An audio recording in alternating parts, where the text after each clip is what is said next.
Judges chapter 20. Then all the Israelites from Dan to Beersheba and from the land of Gilead came out with one accord and assembled before the Lord in Mizpah. The leaders of all the people of the tribes of Israel took their places in the assembly of the people of God, 400,000 soldiers armed with swords. The Benjaminites heard that the Israelites had gone up to Mizpah. Then the Israelites said, "Tell us how this awful thing happened." So the Levite, the husband of the murdered woman, said, "I and my concubine came to Gibeah in Benjamin to spend the night. During the night, the men of Gibeah came after me and surrounded the house, intending to kill me. They raped my concubine, and she died. I took my concubine, cut her into pieces, and sent one piece to each region of Israel's inheritance, because they committed this lewd and outrageous act in Israel. Now, all you Israelites, speak up and give your verdict." All the people rose with one accord, saying, "None of us will go home. No, not one of us will return to his house. But now this is what we'll do to Gibeah. We'll go up against it, as the lot directs. We'll take 10 men out of every 100 from all the tribes of Israel, and 100 from 1,000, and 1,000 from 10,000, to get provisions for the army. Then, when the army arrives at Gibeah in Benjamin, it can give them what they deserve for this outrageous act done in Israel." So all the Israelites got together and united against the city with one accord. The tribes of Israel sent messengers throughout the tribe of Benjamin, saying, "What about this awful crime that was committed among you? Now turn those wicked men of Gibeah over to us, so that we may put them to death and purge the evil from Israel."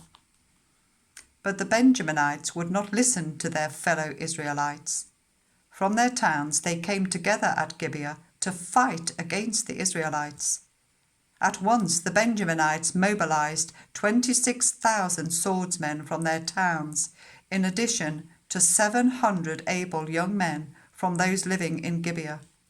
Among all these soldiers, there were 700 who were left-handed, each of whom could sling a stone at a hare and not miss. Israel, apart from Benjamin, mustered 400,000 swordsmen, all of them fighting men. The Israelites went up to Bethel and inquired of God. They said, "Who of us is to go up first to fight against the Benjaminites?" The Lord replied, "Judah shall go first." The next morning the Israelites got up and pitched camp near Gibeah. The Israelites went out to fight the Benjaminites and took up battle positions against them at Gibeah. The Benjaminites came out of Gibeah and cut down 22,000 Israelites on the battlefield that day. But the Israelites encouraged one another and again took up their positions where they had stationed themselves on the first day. The Israelites went up and wept before the Lord until evening, and they enquired of the Lord. They said, "Shall we go up again to fight against the Benjaminites, our fellow Israelites?" The Lord answered, "Go up against them." Then the Israelites drew near to Benjamin the second day. This time, when the Benjaminites came out from Gibeah to oppose them, they cut down another 18,000 Israelites, all of them armed with swords. Then all the Israelites, the whole army, went up to Bethel, and there they sat weeping before the Lord. They fasted that day until evening, and presented burnt offerings and fellowship offerings to the Lord. And the Israelites enquired of the Lord. In those days the ark of the covenant of God was there, with Phinehas son of Eleazar, the son of Aaron, ministering before it. They asked, "Shall we go up again to fight against the Benjaminites, our fellow Israelites, or not?" The Lord responded, "Go, for tomorrow I will give them into your hands." Then Israel set an ambush around Gibeah. They went up against the Benjaminites on the third day and took up positions against Gibeah as they had done before. The Benjaminites came out to meet them and were drawn away from the city. They began to inflict casualties on the Israelites as before, so that about 30 of them fell in the open field and on the roads, the one leading to Bethel and the other to Gibeah.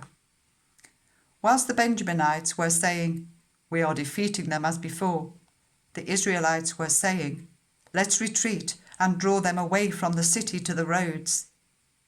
All the men of Israel moved from their places and took up positions at Baal Tamar, and the Israelite ambush charged out of its place on the west of Gibeah. Then 10,000 of Israel's able young men made a frontal attack on Gibeah. The fighting was so heavy that the Benjaminites did not realize how near disaster was. The Lord defeated Benjamin before Israel, and on that day the Israelites struck down 25,100 Benjaminites, all armed with swords. Then the Benjaminites saw that they were beaten. Now the men of Israel had given way before Benjamin, because they relied on the ambush they had set near Gibeah. Those who had been in ambush made a sudden dash into Gibeah, spread out, and put the whole city to the sword. The Israelites had arranged with the ambush that they should send up a great cloud of smoke from the city, and then the Israelites would turn in the battle. The Benjaminites had begun to inflict casualties on the Israelites, about 30, and they said, "We are defeating them as in the first battle." But when the column of smoke began to rise from the city, the Benjaminites turned and saw the smoke of the whole city going up into the sky. Then the Israelites turned on them, and the Benjaminites were terrified because they realized that disaster had come on them. So they fled before the Israelites in the direction of the wilderness, but they could not escape the battle. And the Israelites who came out of the towns cut them down there. They surrounded the Benjaminites, chased them, and easily overran them in the vicinity of Gibeah on the east. 18,000 Benjaminites fell, all of them valiant fighters. As they turned and fled towards the wilderness to the rock of Rimmon, the Israelites cut down 5,000 men along the roads. They kept pressing after the Benjaminites as far as Gidom and struck down 2,000 more. On that day, 25,000 Benjaminite swordsmen fell, all of them valiant fighters.